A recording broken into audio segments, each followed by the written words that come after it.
17 సంవత్సరాల కుర్రోడు కలగన్నాడు. ఏ కలో తెలుసా? ఆయన పన లేచి నిలవబడ్డట్లు, 11 పనలు ఆ పన ఎదుట సాగిలి పడ్డట్లుగా కలగన్నాడు. ఏమండి, నేను ఒక మాట అంట, 17 సంవత్సరాల వయసులో ఉన్న కుర్రోడికి సహజంగా వచ్చే కళ ఏంటి? KTM బండి కొన్నట్లు వెనకది తోకలాగా పైకి లేచి ఉంటుంది కదా, ఆ తోక మీద ఒక ఎలుక పిల్లను కూర్చోబెట్టినట్టు, ఆ ఎలుక పిల్ల వాడిని అట్లా పట్టుకున్నట్లు, ఇలాంటి దరిద్రపు కళ్ళకంటాడు.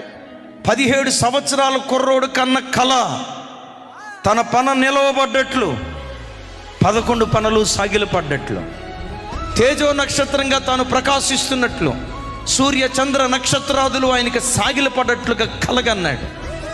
తాను కనిన కల కంటే మించిన కార్యాలు అతని పట్ల దేవుడు చేశాడు. కలగన్నాడు. ఏం కళ? కళలో కూడా పాపం ప్రవేశించిన పవిత్రమైన జీవితం జీవించినట్టు.